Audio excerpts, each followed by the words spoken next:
Okay. Pick up tayo dito sa Susi Santo Domingo, no? So, Doburan tayo. Thank you. So, first booking ko pala to ngayong Mother's Day, no? Kaya, binabati ko lahat ng mga nanay dyan. So, Mother's Day sa inyong lahat po. Mabuhay po kayo. So, yung first drop natin, no, dito sa Santo Domingo, SL tayo. Tapos yung second drop natin, Baliti. So first booking ko to ngayong araw na to, no? Sana malakas tayo kasi Mother's Day naman na. Kaya Happy Mother's Day po sa lahat ng magulang. Sa mga nanay pala, layo rin ng pinag-pick-upan ko ngayon kasi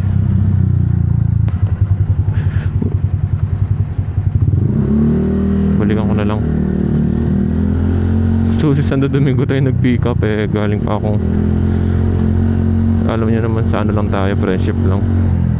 So malapit lang naman to, yung first drop natin. Cash pala to. Call ko na.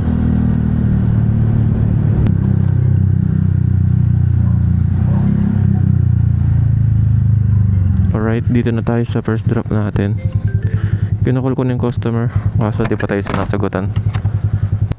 Ano ba yung address na ito? 107. Call ko nga ulit. Ito.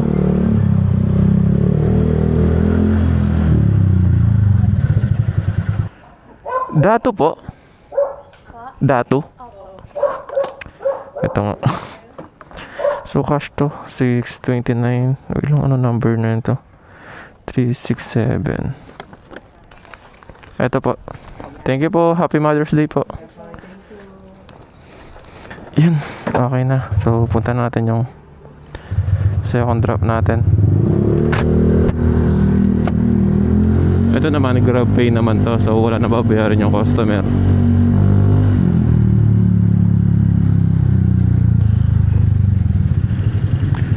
Yung ID ko. Thank you. Sa mga ano naman, ID sa mga rider dyan, kasi may nabalitaan akong nawala daw ng guard yung ID ng rider kasama natin. So huwag kayong magbibigay ng mga original ID nyo, ha.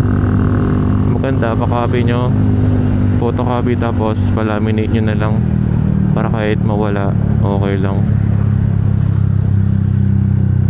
Kasi siyempre hassle naman kung mawawala yung original tapos kukuha na naman ulit panibago. Siyempre yung hassle nun, yung oras masasayang, tsaka yung mga binayad din sa pagkuha ng ID.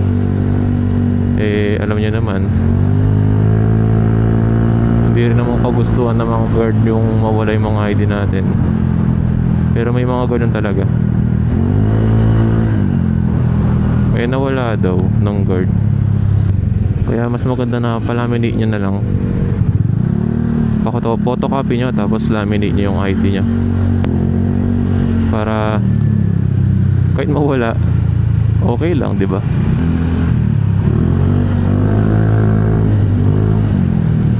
Yung sa akin din mukhang ano lang, tunay, pero ano lang to, photo paper, tapos pinalaminate ko.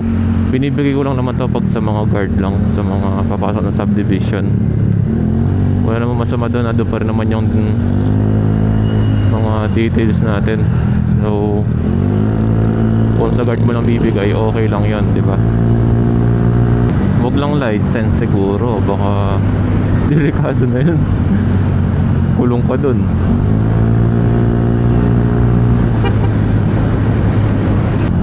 Kasi alam ko yung barangay ID, di naman nila inaano yan gusto nila valid. Hindi nila tinatanggap yung mga guard. Barangay ID, ayaw nila yan.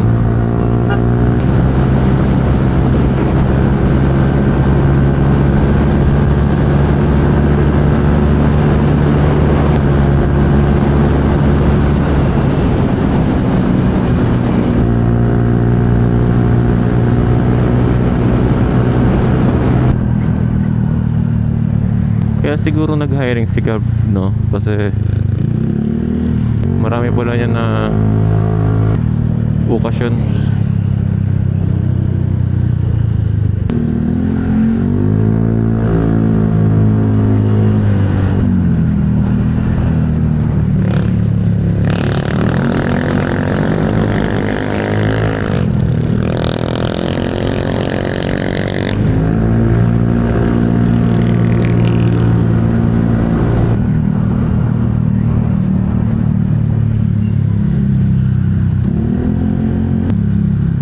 Ayun, dito lang banda yung ano natin, pag-drop natin ng order, no?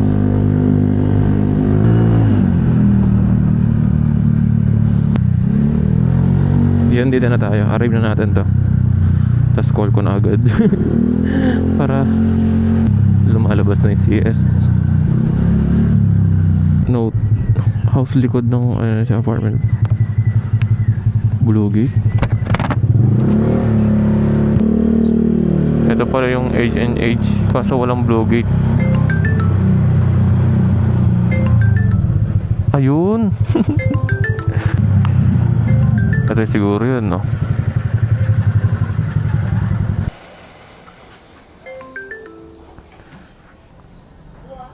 Hello po, kay Madeline po. Wow. Kapangpangan, wow. Hello po. Bayad na po ito, ma'am. Thank you po. So yun, na-drop na natin, no? So deliver lang natin to. Yun, okay na. So hanap lang tayo ulit booking na ito.